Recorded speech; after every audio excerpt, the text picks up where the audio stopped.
Welcome to the Kayak Bass Nation. Kayak Bass Nation. Hey. Welcome to the Kayak Bass Nation. Welcome to the Kayak Bass Nation. Welcome to the Kayak Bass Nation, where we talk about fishing and competition. It's your boy Ox Pippin, aka Ox Fishing. Don't come over here tripping. Hey, hope you enjoy the show. Jeff Malott, Lunch Money Lambert, Lego. Hey, welcome to the Kayak Bass Nation. Kayak Bass Nation. Yeah. Welcome to the Kayak Bass Nation. Kayak Bass Nation. Hey. Welcome to the Kayak Bass Nation. Welcome to the Kayak Bass Nation. Welcome to the Kayak Bass Nation.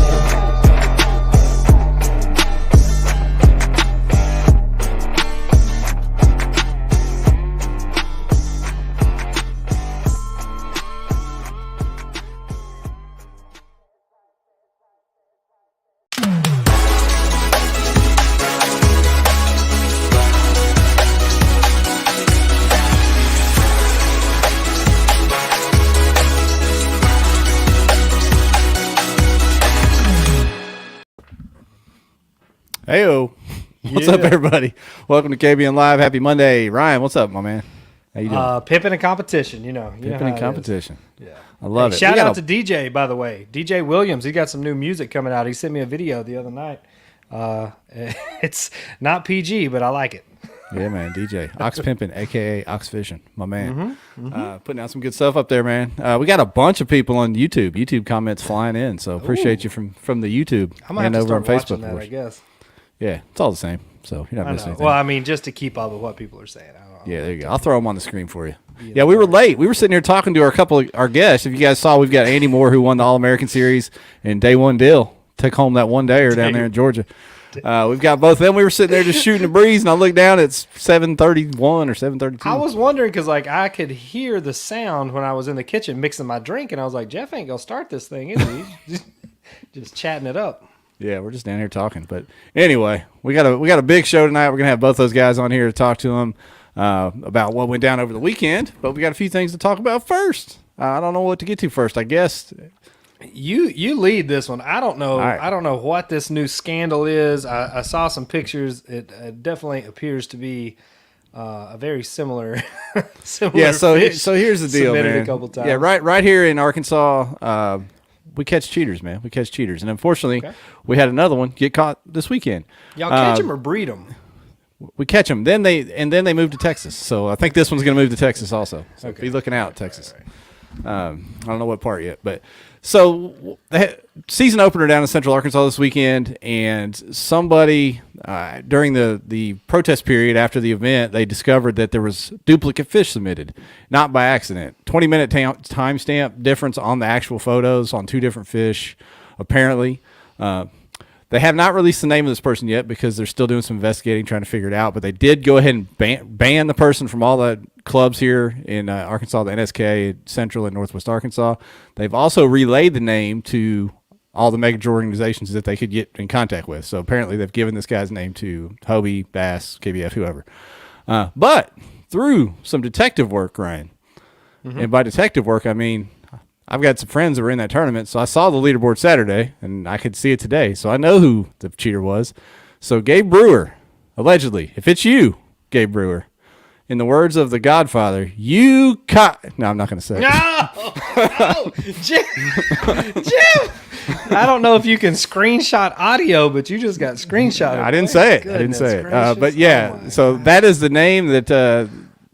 you need to write down and keep out of your trails from all around the region here. So keep him out of there. Allegedly. That covers us legally, I think, Ryan, if I say allegedly. Keep saying allegedly over and over. Allegedly. But anyway, and here's the thing.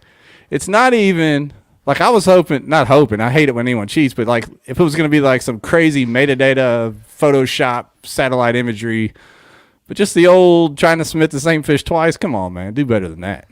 We've seen that. And I saw the pictures, and I've again, like I myself have literally caught the same fish twice. The trick is, did he not have an idea and just accidentally submitted it, or did he catch it twice or whatever? But then when you're trying to cover it up, that's where you see a lot of these things go sideways in stuff that could be questionable. It could be an honest mistake. People start trying to justify it and start making up these stories and fantastical tales, and that's when you can really tell what was going on, I think. In my opinion. And from what I've heard, there's been multiple stories shared and told from this fella. Not good, and they've looked back on some history and some other events allegedly. So we'll see. We'll see how that all shakes out. Did he use a Sharpie and draw dots or anything on them?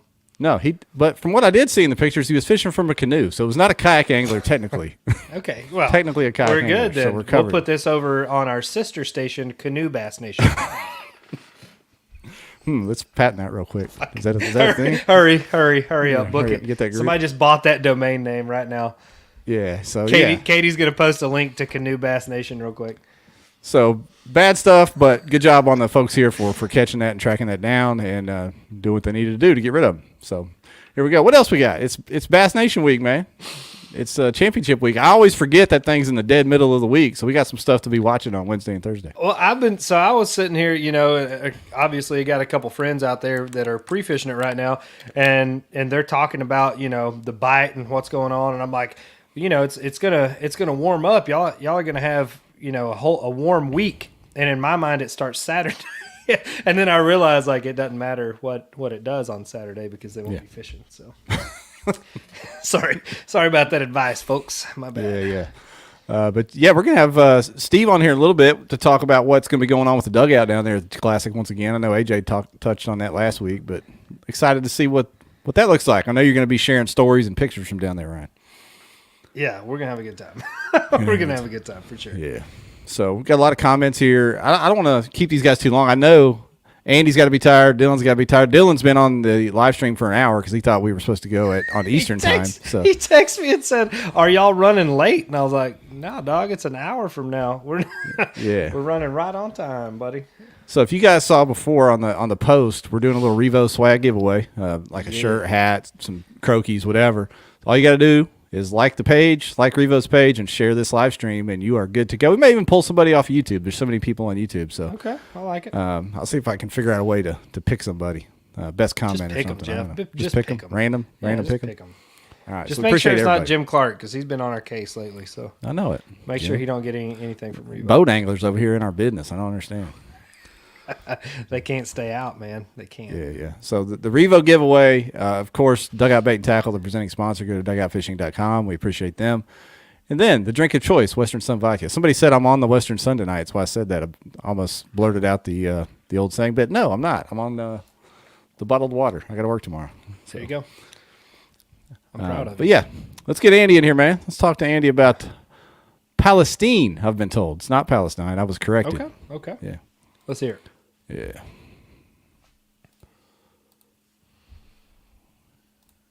We'll get all this stuff out of the way. There we go. Andy Moore. What's up, Andy? Welcome to the show. Hey, how you guys doing? I'm doing good. How are you guys? Good, Where are you, Andy? You've got quite a collection of goods back there, my friend. I am in my man cave. My wife has pretty much banished all of my goodies down to the basement. Kind of like, you get your mounted fish. It ends up above the fireplace for the first couple months. Then it goes into the garage, and then it's in the basement. I'm an artist, so I'm pretty eclectic, man. My studio is pretty insane. I just have pretty major collection of antique lures, and I got all my tackle shop with all my lines. I stocked up big time after COVID because I got scared I wasn't gonna be able to get my stuff. So I probably blew like 10 grand on fishing lures. So I got enough tackle. If you guys need anything, man, I got enough tackle probably for like 10 years down here. Hey, what's up on the top shelf, Andy? What's all that across the top shelf?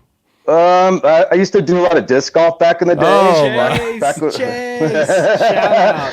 Yes. Oh yeah, man, I got like probably 40 discs up there. I actually was an amateur and won a few events when I was like in my 20s. It was hard, man. It took a lot of toll on my shoulders and my arms, and kind of had to stop doing that. But I miss it. It was a blast. I had a great time, man. I played with some pros back in the day. His name was Chris Oyen, man. This dude was insane. He could throw a disc like probably 2 football fields.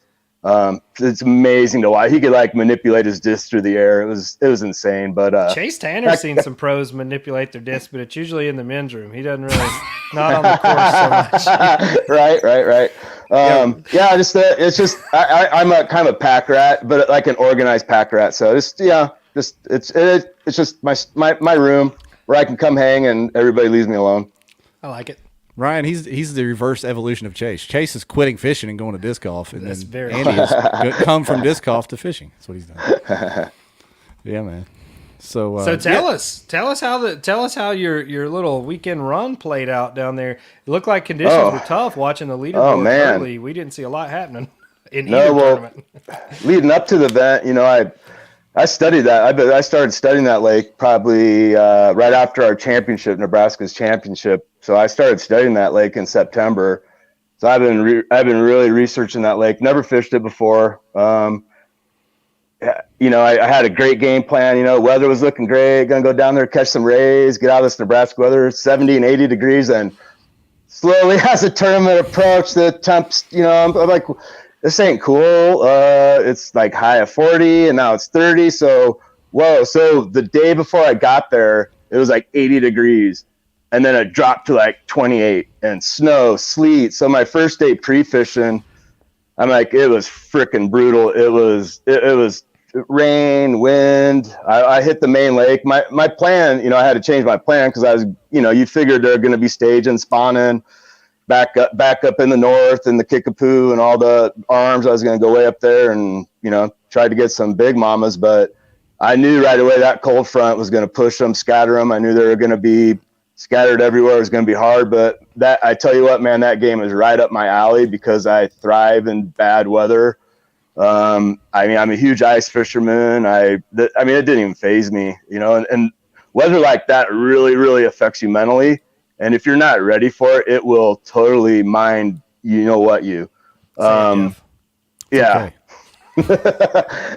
So you got to just put that out of your mind. You got to just focus on your fishing. Once you let that weather get in your mind and that starts taking control, that negative, you're done.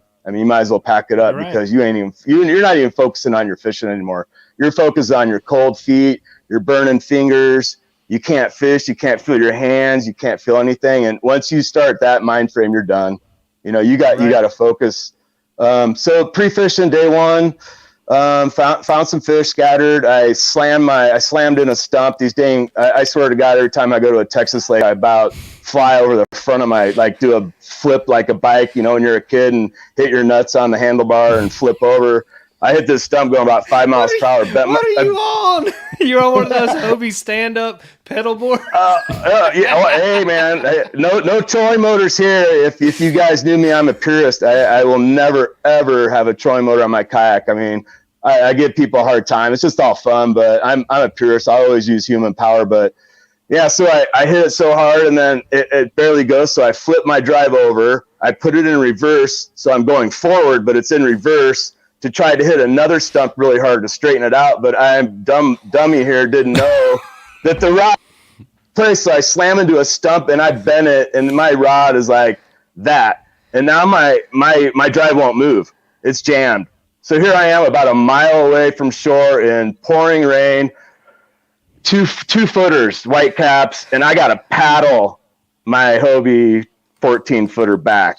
And it took me forever. Luckily, I was going with the wind, and I was done. It took about an hour, and I just kind of thought, like, what am I going to do tomorrow, blah, blah, blah. So the next day pre-fishing, I hit another area. I hit the main lake, a little clear. The water up Kickapoo is just muddy as heck. And I'm like, I'm going to try to find some cleaner water. So I fished the main lake, fished Saline Bay, got some good bites. Okay, cool. I can come here and get a limit, no problem. Hit another area, caught a couple dinks. Cool. I can come here and get a limit. I know the weather is going to be so bad tomorrow. I know I can get 5 fish, no problem. All I have to do, I had to break out my putter. It's a walleye rod. It's a 6.6. I had 6-7 pound fluoro on it. I think I had 6 pound fluoro on it.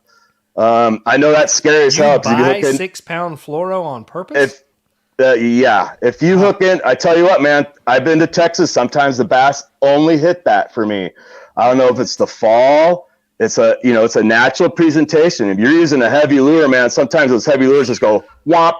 Mine will kind of float. I hypnotize them, man. So my lure just floats, and then it's just they like it, and I just hypnotize them. I tell you what, though, but you have to be ready. If you hook into an 8-9 pounder, get ready. You got to chase them. You got to follow them. You cannot fight them. You have to let them. You have to chase them. Lake Fork in 2017, I was on a bite. I could have won that TOC. I had so many good bites. They would just wrap me in the stump. So snap, bite later. And I was getting so frustrated. So I was prepared this year. I mean, I landed that 20 and a quarter on that freaking light ass rig, and no problem. You just got to have you got to know what to do. You just have to have your drag set right. You got to know how to fight them. But I tell you what, I'm a huge jig fisherman, nothing on my jig. And I was pretty bummed. I tried rattle trap, caught one on a rattle trap, reaction bites, big plastics, everything, but they only hit my putter. You call it your putter. I like that. The putter. Yeah. I mean, you got to have a full bag of clubs, and honestly, a lot of times, you drive for show, putt for dough, man. So, I broke that out, and I caught a lot of fish. And I tell you what, and the cool thing about the Texas bass, they seem to be a little bit more territorial. Unlike the bass we have in Nebraska, though, they'll move around. So I had some good bites. So I knew they'd be there the next day. They don't move. I mean, these bass, I've seen that before where they don't move. They find a spot, they guard it. They'll hang out there if they like. If there's food there, they ain't gonna leave.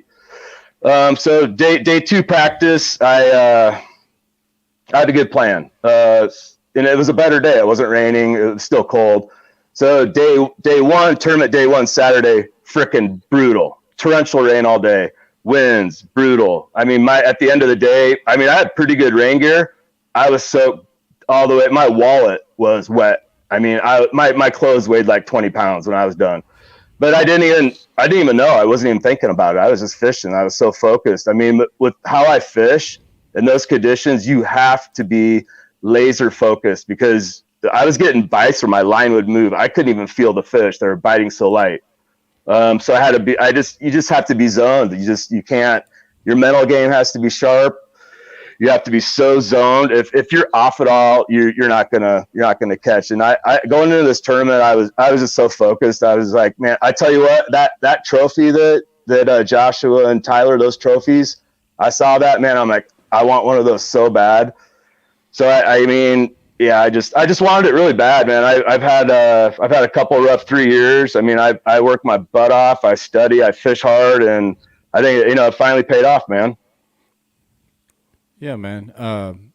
I hear a lot of the disc golf and artist talk coming out of you. I like that. Talking about putters and creativity. I mean, this was a tough tournament, man. Obviously, day 1, there was only, I'm looking at the leaderboard over here. I'm going to throw it on the screen. Only 6 limits. You were 6 inches behind after day 1. I mean, that's in tough conditions was a tough bite. That's hard to overcome.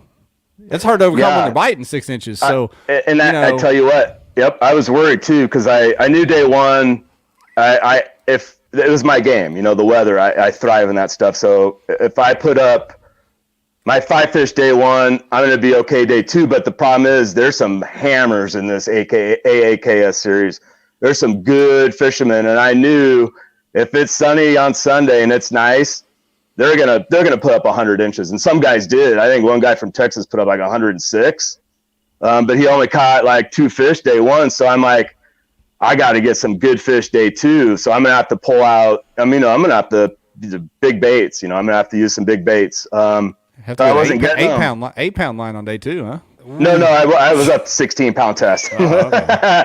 So no, I was throwing my bait full caster. 6-inch Cinco. I was throwing my drivers, my 1 iron and my 2 iron, and then I went to my 5 iron, and then here we go again. I ain't getting nothing. Got to pull out the putter again. So you're hitting these fish with a club? No, but I do sing to them.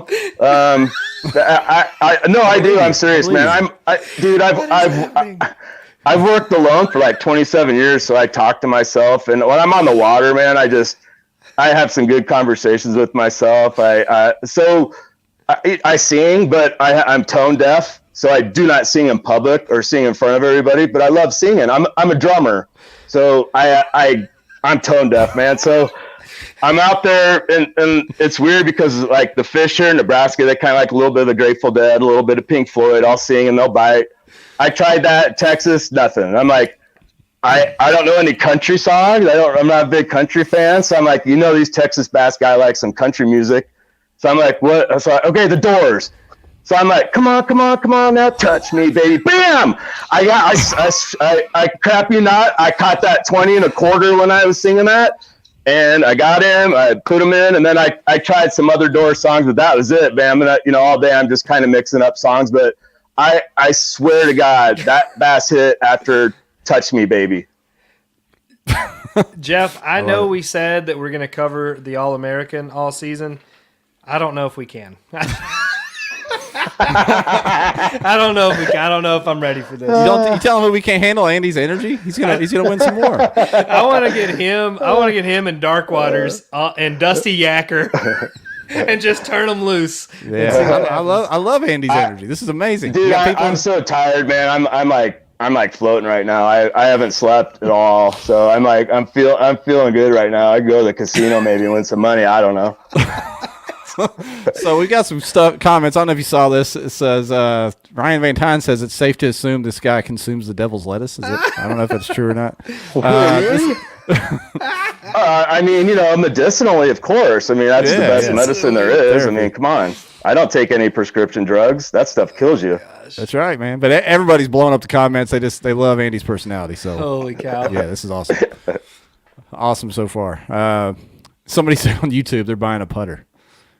Not a literal putter. Don't tie fishing line to your putter. No, it's got to be a 6-pound test. A 6-pound test in a putter. I've caught him on my trout rod, a 5-foot, 10-inch rod. Seriously, with 4-pound fluoro. Sometimes it takes that. I crap you not, guys.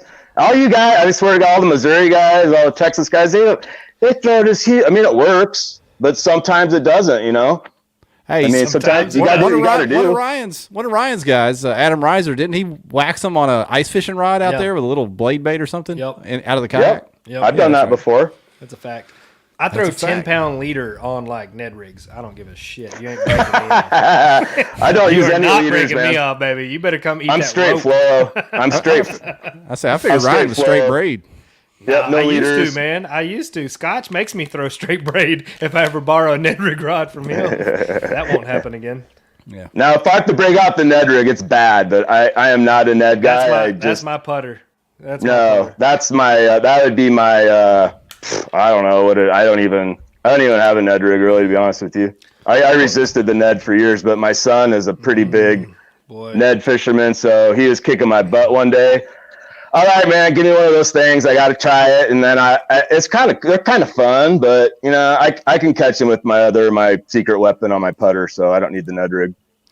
Well, let's get to day 2, man, because like I said, you were sitting in. Let's go back. I want to get my numbers wrong. You're sitting in 4th place, but 6 inches behind after day 1, and finished the overall. It was kind of a blowout. You and Michael Cates were within 3 inches, but after that, you were 17 inches in front of 3rd. It turned into a blowout, but you didn't win either single day. And I say that all the time. Consistency across 2 days is giant. Yeah, it's freaking hard. It's freaking hard. I tell you, I tell you, it is so hard. It's different. Honestly, it's not how you start, it's how you finish. And I always tell myself, I always have had historically a really good day 1. And I always blow it day 2. If you look back at my history, I've been in position to win some major things, and I just blow it. So I was like, I cannot let this happen this time. I'm in position. People are struggling.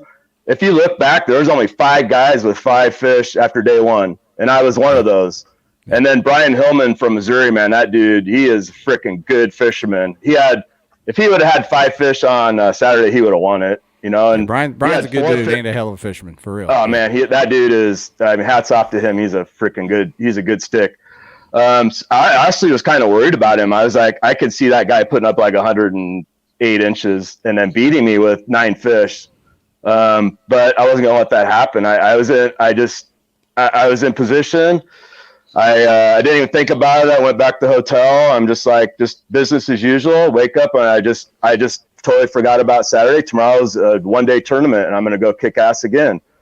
And I tell you what, it is so hard for me. I'm getting used to it because this is the first time I've only fished 2-day tournaments and championships. So, you know, the All-American, they've gone to 2 days this year, which is cool. I mean, I enjoy it. I was kind of against it at first just because I'm getting old. My body's falling apart. I mean, I've had a knee replacement. I've had my shoulders done.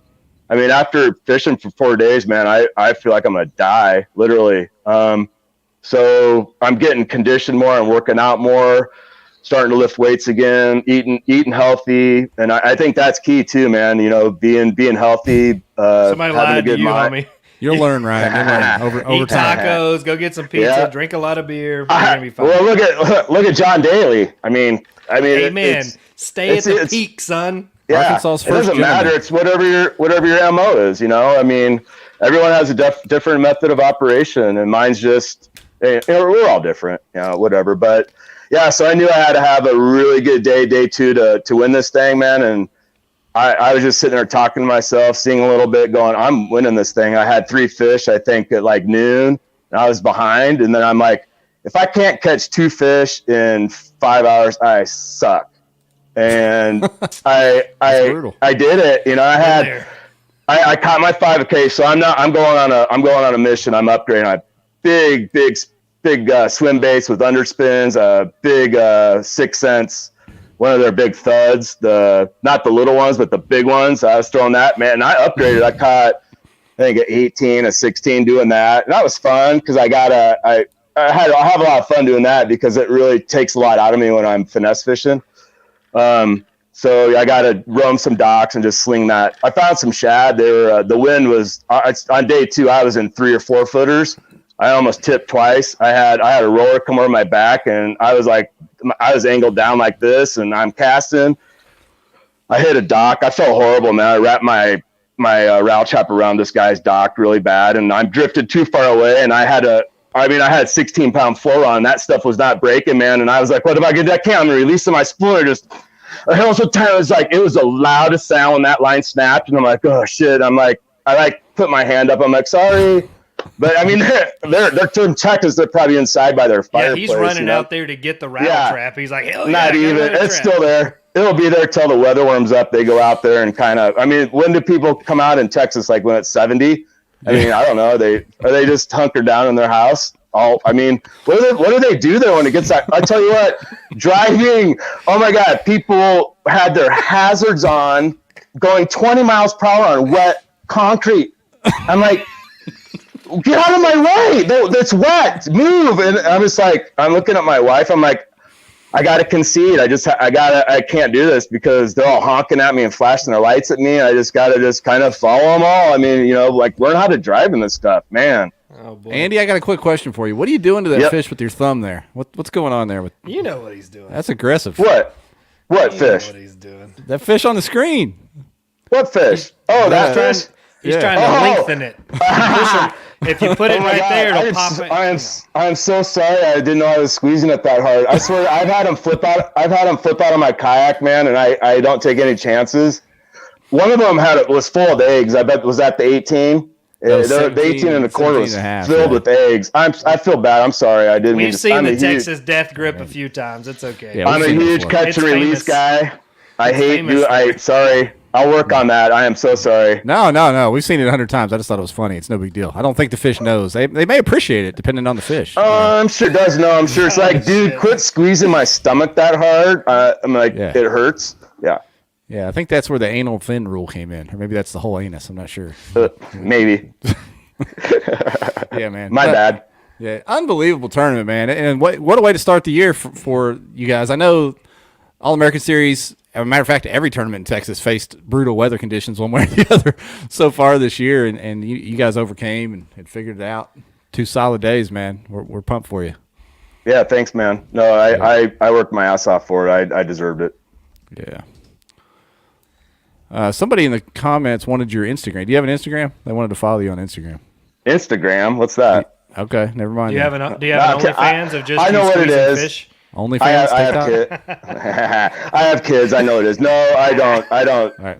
I don't do the TikTok and Instagram stuff. I do. I have a Facebook. That's about as far as I go, and that causes me anxiety enough. So that's all I deal with is that Facebook stuff. But no Instagram. Sorry, whoever asked. I mean, my daughter has an Instagram. She has like, I don't know what's like 20,000. I mean, she's like, there's a lot of followers. So. Hey, I mean, get her started fishing, man. She'll be rich. She used to have her cast a rod out. She won the Kayak Palooza in 2014 in the youth division. She used to be. All right. Oh, dude, all my kids were fishing before they could walk. I mean, I had them fishing before they could walk. I mean, that was the only way I could go fishing if I took the kids. You know, my wife would be like, "You got to take the kids." I'm like, let's go. Yeah, no, she was my son, he's turned into a really good fisherman. I'm proud of him, man. I taught him everything. He beats me fishing. I mean, not very often, but once in a while. But I gave him my boat, you know, and he's all in the boat thing now, but I'm sure he'll gravitate towards a kayak when he's my age and realizes that a boat, you know, busts out another 1,000. But it's all good. Hey, one more thing. We're going to let you get out of here because we got Steve and Dylan waiting. Jim, yeah, he's been waiting a long time. Sorry, man. I could ramble on all night, man. And by the way, Andy, Dylan is the greatest day one fisherman of all time. You were talking about your day one prowess, but yeah, it's risky actually putting Dylan in the second half of the show. I'm afraid he's not going to perform. This guy on YouTube, man, Jim B, said Andy donated $300 for random drawing at the awards. What's that about? You want to tell us that story real quick? Yeah, man. I mean, we've all been there. It's tough right now. Gas is high. People are struggling. Came off COVID. I had a really good year last year during COVID. I'm in a service industry. I'm an artist, so I do a lot of like decorative painting and, you know, homes. So what's everybody doing during COVID? They're at home. Everybody's looking at their house. So ring, ring, ring. Come on, Andy, do your thing. So I booked I had my best year in 27 years last year. So, you know, I was in a good place, you know, and I've been there. I've had to turn over couches for coins, to scrap up gas money to drive to tournaments. I've had to borrow money. I've had to cancel tournaments because I didn't have money. So, you know, I just wanted to pay a little bit of it forward. You know, I mean, there's a lot of young guys out there that make sacrifices, don't have money, and, you know, maybe not even have a job, but it's their passion, man. I tell you what, without people making it to these tournaments, we can't fish. So I just appreciate everybody sacrificing what they do to keep my competitive spirit alive, man. Because if I didn't have this competitive outlet, I'd probably have to go back to play disc golf. You know, I don't know, but we don't want man. I felt it in me, and honestly, on the water, like I said, I talked to myself a lot. I promised myself if I win that money, I'm gonna pay forward a little bit of it. And Tyler Cole and I, it was kind of funny because he did the drawing, and the guy who the number was called was the guy who got second place. So he's like, well, I don't want the money. And then we drew another guy number, and he wasn't there. And I'm like, you know what? I want to give the money to somebody that's here, that stayed for the award ceremony to award them, you know? And then it just got to the point where I was just like, okay, forget it. We'll figure something out. And then Tyler texted me and goes, I got a guy that really needs it. And I messaged that person and told him, and they were like, I mean, honestly, they were blown away, man. They were like, dude, you do not know how much that helped me. So yeah, no, I'm glad I can help. You know, I was in a position where I could do that, you know, so I felt like I wanted to do it, you know. That's amazing, man. Good stuff. Yeah, man. Good stuff. Ryan, you got anything else for Andy? I don't, man. Good job, Andy. Way to show out Cool. out there. Congrats on your putting, your short game. You got it. Hey, thanks a lot for having me, guys. I appreciate it, and God bless. Yeah, you're the man, care, Andy. man. Hope we can talk to you again this year. All right, later. All right. Next. I don't know how we're going to follow that up. These guys got a lot of work to do. I don't know. I hope y'all got some things to say right here, boys. Yeah. We ain't Andy, talking tonight. That was awesome. But we got Dylan Lowery, Steve Owens in here. Dylan, Day One Dill, as his name says, just won the Bass Nation event down in Georgia. And then we've got Steve O, all things How do Southeast. I not have that hat yet, Steve? Is my real question.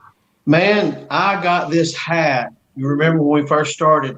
I was still crappie fishing, and I don't know where I found this hat, but I bought it. So this hat's like 9 years old now or something. Perfect. So, That's great. yeah. Yeah, Steve-O has all the exclusive hats. He was supposed I'm to save me. gonna steal it from him this weekend at the Classic. Y'all see me wearing that next Monday. Yeah, that's Steve-O awesome. was supposed to save me one of those Tiger Camo Mega Bass hats, but I never got one of those. So Dude, I mean, I had like 15 of those stashed back, and they got gone. And yeah, So tell us, obviously Dylan is on here because he won it. Steve-O, tell us how the event went. I mean, as far as Eufala, this time of year, I know Dylan was super excited about kind of the spawn bite as fish were moving shallow down there. How did it shape up, and overall, how's the Georgia Bass Nation series looking as a whole? I mean, so far it looks really good. I think we're up to 71 dues paid members, which, in Tennessee, we had a very, very strong year. But a lot of that was because cast is so big.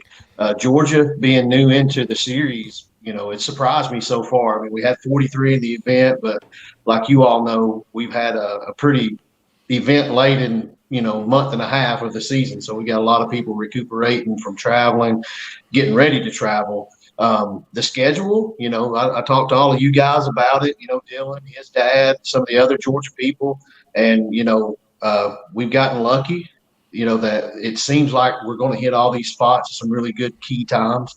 I got to actually end up fishing it because Sassy Dan did all the judging and contacting people. And so I got to get out on the water for about 6 hours of it, and just went to some spots he pointed from the ramp. And man, Eufala is killer. I know y'all got it in the cold weather for the TOC, and I can't wait to get back. I mean, it reminds me of Seminole. But yeah, we had a good event. Didn't have any issues. All the anglers fished clean. Everything went well. The city down there, those people, Mayor Tibbs and all them, they're great people. The area is nice. The downtown's gorgeous, and it's cool, and all of that. We had a good time Friday evening. Marshall got out with us. We had some dinner, so kept it low key. And Big Bass Barnett stayed with me. But so far, it's been going really good. So. Oh, sorry, I'm watching Pendergraph post selfies as Dylan's on live here. Yeah, I'm gonna get this on the screen. Anyway, so Dylan and the Possum King are out there pre-fishing for this Bassmaster Kayak National Championship. Is what it is. Exactly what it is. Yeah. Matter of fact, This is a live look behind the scenes, Ryan. Oh, wait a minute. It's behind us, literally. Yeah. Behind the The scenes. background. Here it Back. is. Hot damn. I'm fancy. Yeah. Fancy, bro. Fancy. Boom. There it is. Behind the scenes. Whatever you got to do to get on camera, I like it. The king. Mark's the defending willing to champ. hustle. Yeah. There's all kinds of cowboy hats. when you go from the Possum King to One Fish Pendergraph, you got to do what you got to do. Oh, Wow. Whoa. Boy got him a trophy and he's throwing shade out there now. I like it. Oh, his Dylan. cowboy hat just fell off. Oh, no. He said, "Hang on, he's got something in store for us." No, never mind. We want to talk to we you. don't Dylan. wanna We're see talking that. to you, Dylan. We're We talking to don't you. want to see that. We're good. Better be from the waist up. He's Ain't Oh, into there that. he is. There he is. All right, Dylan. So tell us how'd your tournament go? Like how, obviously you have a lot of history on the lake. You fished it quite a bit, done well down there. Some guy named David that fishes quite a bit down there knows a thing or two about the lake. So you were kind of expected to show out. What kind of pressure did you feel, and how did your pre-fishing go? Man, for some reason, I've never really got nervous on Eufala. It's just where I grew up fishing. I learned how to do everything but skip docks there, and I learned how to skip docks on your favorite lake, Sinclair. Yeah. Oh yeah, top 5. But I don't know, man. I've just always been calm on Eufala. Everything my dad and my granddad taught me just kind of, I don't know. I don't really know how to explain it. It's just a calmness I've never really felt in a tournament. But we hit Home, son. That's what it is. Home. That's home. We hit this tournament in a very small window to go to the spot that I went to. And when Steve-O posted the boundaries, I knew it was going to be far.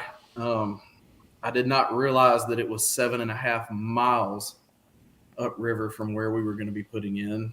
So it took me about 2.5 hours to get there. But it gave the water a little bit of time to warm up. It was about 7 degrees cooler than when I found those fish pre-fishing. And, man, I shook off some giants pre-fishing that. My favorite Dylan stories. I shook them off. I shook off a 7-pounder. Hey, Dylan, Nick McBride wants you to show him how you measure the weight of those fish when you let them shake off. It's 3 shakes. You got to do 3 shakes, and you get the average of each one. I mean, it's no secret. Everybody knows I throw a swim jig, so I see them come up.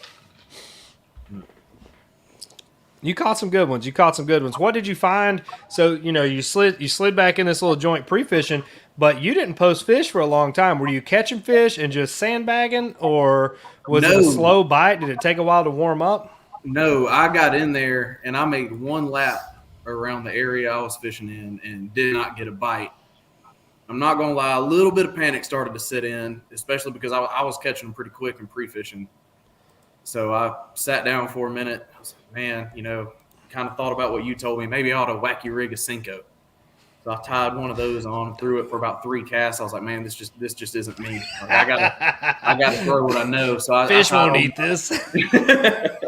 I tied on a jackhammer with a big bite baits, 3.5-inch kamikaze crawl on the back, and started ripping it through the pad stems. That's when I caught my big fish, the 20.5. I was like, all right, okay, cool. So this is what I'm going to do the rest of the day. This is it. So I did that for about 2 more hours and didn't get another bite. So I was like, well, maybe this ain't it. So I left that area and went to a marina that isn't off limits to fish. And oh, shit. There's a dock running across the creek, and there's a gap that is just barely tall enough for a PA-14 with a black pack in the back of it to fit under. And the people watching me on that dock laughed. Man, it was a struggle to get up under that dock, but there was a big bowl that had a reed patch and some lily pad stems in it. And I picked that chatterbait up, and I caught 4 within Steve-O, like 15, 20 minutes, and finished out my limit. Yeah. So, man, it put me in second. I knew I needed a big cull. So I did 1 more lap around that pond, threw a chatterbait, swim jig, couldn't get another one out of there. I left, went across the creek to another little backwater area. I caught a couple short fish that wouldn't help me. And I had an hour left. I was like, man, this is the only thing I know to do is to go back in that pond. I know what size fish live in there. So I risked it. I went back in there, made a full lap around it, chatterbait, swim jig, no bites. And I was like, well, I was kind of accepting the fact that I was just going to finish second in this one.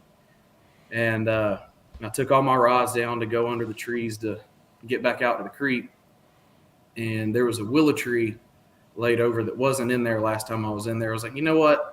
I said, I got time for 1 more cast. 1 cast ain't gonna take too much long. If I'm gonna be there, I'm gonna be late anyway. So I looked down, my swim jig rod was on top. I was like, well, I guess this is what I found the fish on. So 1 more Hail Mary. And I threw over to that willow tree, and it landed on the trunk. And when I pulled it off and it hit the water, I twitched that swim jig about twice, and that 20.25 came up and ate it. And I've never experienced such a slow motion type hook set bite. I don't know, man. It was wild. But that's the first time I've ever set the hook on a 5-pounder and watched it skip across the water. But boat flipped her, and as loud as I yelled, those people at those chalets probably thought I was crazy. But I don't know, man. Got a little emotional for a second. Like I said, Dylan called me, and he's like, I just called up with a 5-pounder. I told you this is my lake. And I'm like sitting here like at this kid's volleyball tournament. Him screaming on the phone. I was like, hell yeah, brother, good job. So I looked at the time and I was like, ooh, I have 7.5 miles to get back to the ramp. I was worried to death I wasn't going to make it back in time, man. So I was freaking out, trying to get every mile an hour I could out of that torpedo on the way back to the ramp. It's magic. That was the most nerve-wracking tournament I think I've ever fished in my life. You won the thing, though. That's it. You got it done, man. Let me ask you this. Hypothetically, did you have enough fish for day 2 if there was a day 2? No. No, he done told us he hit 3 spots and burned them to the ground. That's No. This was a day one deal perfection. Yeah, to perfection. That was that's it. awesome. Are you have finding some- enough fish for 2 days for the tournament that's about to begin? Oh, don't worry. Is the I got real some- question. I got. Oh, some don't spot? worry. Don't worry. I got 4 willow bushes in the back of this creek. It reloads every hour. I shook them off for the last 2 days. Dylan, I hope you win this thing. I hope I watch you take that trophy out of Mark Pendergraft's hand with his little cowboy hat on. Looking like Toy Story ass up there on the stage. When did the cowboy hat come in? Is that a new development right now? I haven't seen Two it. of them. He just busted out today, and he texted me earlier. He said, "You've only got 1 cowboy hat." Like he just travels with a suitcase of cowboy hats. And I was like, I didn't know how many I needed. He'll put one on and then he'll walk to the bathroom and look in the mirror and then come out and put the other one on and walk to the bathroom. Look in the mirror. Still ugly, Mark. Damn, quit changing hats. Come on. I love these people, by the way. I do. Everybody on this little screen right now are my bestest of friends. I hope all of y'all find success in life because I want to roast you every day. I do. Is that a Dallas blonde, Marky Mark? I look like a bandito, maybe. Yeah, that was a bandito. All right. Bandito. Jeff got the eye on it, son. The readers doing work. Oh, Steve, tell us what you got cooking now. Man, hell, too much. We just on the Bass Nation side of it. When we get back from the Classic, which we're all going to be at, and we'll touch on in a minute. We'll let you guys talk real fishing stuff whenever we get done. When we get back, we'll have Tennessee Bass Nation on Center Hill, March the 19th. Sassy Dan's going to run that, and then I'll be in Georgia on Lake Lanier. We've got a 2-day event on Lanier, so. Andy Middleton was hyping that one up earlier. Andy thinks Lanier's going to pull the big numbers. Yeah, I hope so. Obviously we want it all to grow. The more people we get, obviously the better our sponsors look at for next year. We're already planning for 23 in both series. And I'll just be honest, this season I spoke to 11 cities and hit a home run on all 11. I didn't have to, call it 12th, 13th, 14th. Every one of them were like, yeah, we want it. So, that just shows, they obviously they pay attention to the Bass logo, but they see because I share, like you all do, past results and stuff like that. So, but yeah, that's the first. That's what we got going on quickly, and then after Center Hill, we'll be at Kentucky Lake in Tennessee, and then after Lanier, we'll be on Hartwell for the Georgia Bass, and then we've got a few events after that. I won't go through the whole schedule, but. Yeah, we're just looking forward to getting these state championships planned out. We had 15 in this event qualify for it.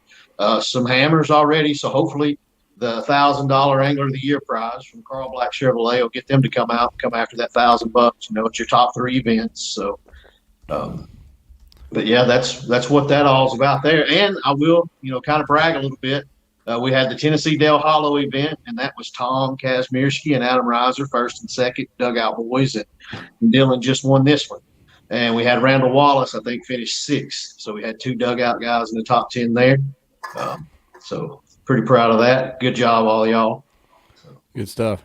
Steve, let me ask you this, man. This is not really off subject, but you guys are doing it right down there Southeast. I know you got a lot going on, but everything you touch is working, and you're attracting sponsor support. You just said the cities, when you reached out, they were very interested. So for up-and-coming trails across the country that may be watching this, tournament directors may be watching this, how do you make sure that you're giving value back to these sponsors or cities or whatever? How are you selling yourself to them to get that support? Honestly, it's kind of like what we did with Native back in the day. Ryan started out with them pretty early in his kayak fishing career. And I was, as in contact with Tyler Brown for a little while. And I just kept track of our numbers here in Tennessee. And then when we started venturing down to Guntersville and the Alabama guys and the Georgia guys were coming over with us, it was like our second year. We started pulling 60 and 70 something anglers in those events. So I was able to get those numbers down. The first thing you have to do is be honest with them. You don't come in like you're trying to showboat or pump up because, at the end of the day, everything we do is brand new and we don't have a past history. I was kind of upset with some things early on building this, and a good friend said, "Hey man, look, you don't have a past history to show these people. Just be thankful for what you have." And it's not what I want, but I am thankful for it. So when you talk to them, like I just said, you get some numbers to back it. You look around and just pull anything positive. Like one thing I told them this year was that, what hurts kayaking trails is that we're a lake-wide launch. So one town doesn't get a core of anglers staying in it. So I just learned that the hard way on Del Hollow.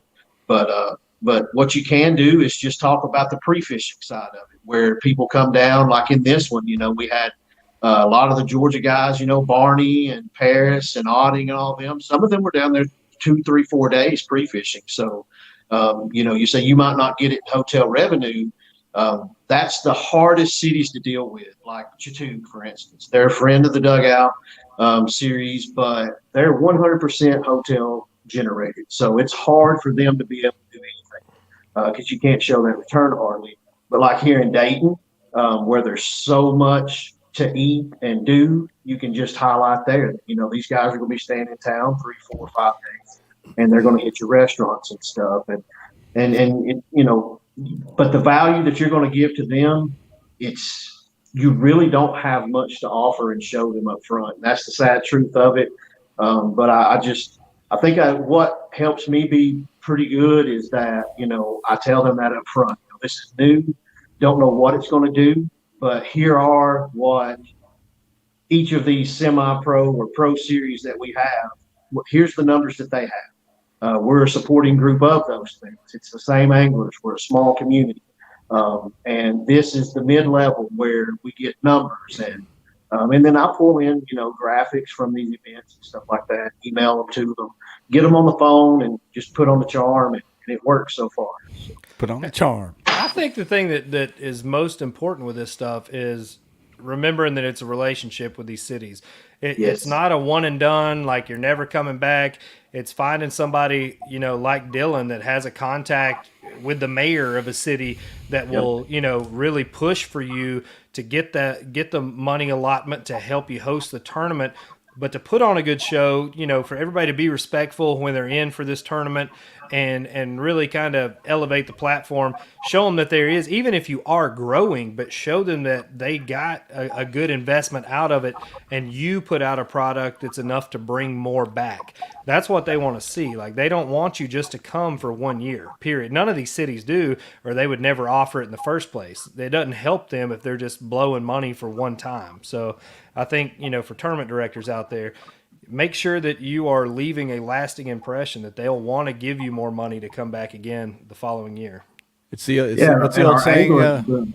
Sorry. No, I was going to say, what's the old saying, Steve? Under promise, over deliver. Don't ever sell them a false set of goods. Yeah, it's a slippery slope. Slippery slope, Jeff. Yeah, you don't ever want to promise one thing and do the old bait and switch. Always over deliver if you can. So.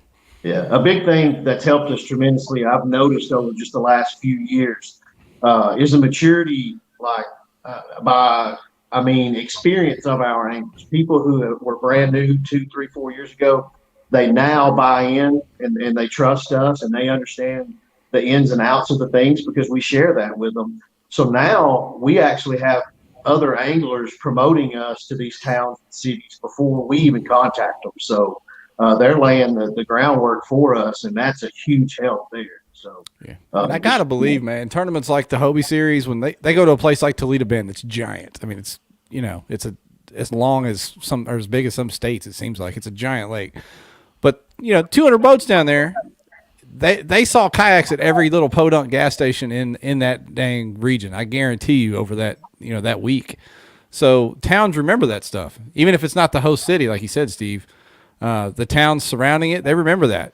Like, oh yeah, I remember that weekend. I saw all those kayak trailers rolling through here and coming into our bait shop or going into the gas station, tagging Buc-ee's like Jay Wallen, whatever it is. They remember all that. At the tire shop, buying $2,200 worth of tires. Like, they remember that shit. Yeah. But like the kayakers are so eager to talk about what we do because it's new to, like you said, like when we went to Seminole the first couple times, pre-fishing for the first Hobie. I think Kooth and I and Daniel and Rhino, I think we probably all went down there 4 or 5 trips. You know, I fished the place 10 times before we even fished a tournament on it. I liked it so much. Those people were just super. I mean, we'd come out of the gas station, they'd be standing around, and I know it happens to y'all too. And I think it's refreshing that they get to talk fishing with the kayakers, and not that you don't with the boats, but boats are kind of routine now for fishing. You know, we're new to a lot of people. Yep. That's true. We're a novelty. Yeah. Novelty item. And our gratefulness to be able to talk about what we do. They see that thankfulness and that eagerness in our voices and our faces. And I think that just carries some goodwill for us all. And if anybody has any questions about kayak fishing, about tournament directing, sponsorships, whatever, we are going to have a fully stocked staff at the Dugout booth. Many of these faces you see right here will be there at the Classic Dugout Hobie booth. They're going to be in the same spot. Y'all come by, talk for hours, because we're going to be there the whole time. So please come by and entertain us with some stories. Hopefully we'll be interviewing Day One Deal or Ugly Twin for winning the Classic Championship again. Hey, there's Woody. What are you doing, buddy? Damn. Hey, do you have chaps? Do you have pants? Dylan done snorted his Yingling. I got you. Do you have pants on right now at all? He probably does not. I do. No, he's got pants on. Okay. No promise. All right. I was going to say, one of our viewers just said they're laying in a hotel watching KBN Live, so they may like to see Mark in a cowboy hat with no pants. I don't know. All right. Hey, I got Scylla some tequila here too, just in case she was asking. Hey, about that is Casamigos. I recognize It is. Whoa, Yeah, Steve. You know, Steve. Hold it back up here. Let me get a sniff of it. Oh no, I'm not. I don't have 4 hours. I don't have 4 hours to get on the phone tonight. I'm not letting you sniff tequila. Yeah. I want to interject what we are. Ryan brought up the Dugout booth. We'll be there with Seaguard. We'll be there with the Hobie booth. We're going to be giving away. Dugout will be a raffle item of a dial rod each day, Friday, Saturday, Sunday. Like he said, all the personalities are going to be down there. I think, all the kayaks are kind of lined up in one section. I haven't seen the graphic yet, but that's what I had heard. So we're going to be there promoting that. Come by and see what we've got rigged. You're going to be blown away by some of the stuff. I know, our staff does a good job of promoting what we do down there. Rigging is our specialty now. People drive from, 5, 6, 8, 10 states away to get things rigged because Jamie and Nick and the guys do a great job of that. So we'll be highlighting some of that. We're continuing to grow our online presence there. That's important for us, and we thank you guys for being a partner with us and growing that. And we're going to be there to be informative and have a good time like everything else that we do. We're going to be doing a good promotion. Well, I'm not actually supposed to mention that promotion yet. So, I didn't know if it was official or not, so I didn't want to throw it out there earlier. I was going to let you burn that bridge. Now, Steve, I'm already in enough hot water. Yeah, is Dugout going to have a retail presence there? Are you guys going to have, there's a lot of retail stuff going on at the Classic. Is there going to be a retail presence out of the Dugout booth? We're going to have some, yes. Okay. We're going to continue to work. You see Ryan's fancy hat there and Dylan's Classic. We're going to continue to grow and, that branding there. That was something, I caught on to pretty quick, like you mentioned the Mega Bass stuff, which, by the way, I talked to them last week. I think they're doing five brand new hats. I don't know if there's a specific one of a limited run at the Classic this year, but we'll have all of those after the Classic. So be looking online for that. But that's something else we're going to do again. Like I said, grow the branding of the Dugout, apparel and things like that. But there will be some retail stuff at the Classic for the Dugout. You bring enough money, you can take one of them wrapped boats home with you, I bet. Yeah. Oh, Jamie Koza cut a man a deal in a heartbeat. That's right. I'm trying to get him to bring a few bank applications up there with us. So there you go. All right. Yeah. We'll have live binners. Y'all come on by the Dugout booth. Yeah, exactly. For any of you Classic guys that couldn't make the cut, come on by and get you some live shiners. Get out there. We'll hook you up, boys. I can't wait to see how it goes down. Real quick before we wrap this thing up, Dylan can't make a pick because he's in the tournament. Picks for the winner of this championship this week. What you got, Steve? I'm going to say Brad Gold. Hey, motherfucker. And that's why we don't interview Mark anymore. God dang it. Yeah, I'm gonna say our boy Brad Golden gets on something.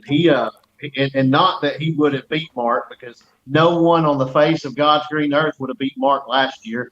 But he had that horseshoe all the way up his ass last year. Brad, Mark did work. I mean, it was epic. We hear there's people around here mention, "Hey, did you see that kayak guy down there in Texas called blah blah blah?" And so, and I don't tell him that I know him, but I have met him a few times.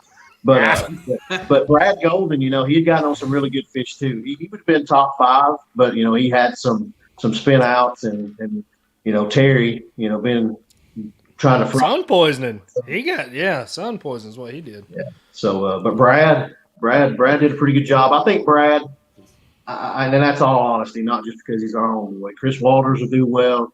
I think obviously I saw the poll. Greg Blanchard, hopefully should do well. I want everybody to do well. So my question, and Greg is a great angler. Does he have history on that lake? Why did Greg have so many votes on that? Anybody can chime in. Woody, if you got anything to say, you can chime in on that one too. How did Greg dominate that poll? Is he from Greenville? Like what? I mean, like he was. Oh, Dylan. That's Dylan's pre-fishing. He didn't shake that one off, Ryan. I already seen that. I know. So that's how you know if Dylan shakes them off or not, because I'll get a picture of them. I know them ain't getting shook off. He's shaking them off on the catch board. Well, who's your pick, Lambert? I will tell you. I think you got to see, your old faithfuls. I think you'll see Cody Milton probably. I think he'll get up there. I think Guillermo will get up there. Drew's going to find some fish. They're going to eat a spinnerbait or chatterbait somewhere. I'll tell you, and this is it, the guy that dominated the KBF thing this past weekend, Jeremy Heath.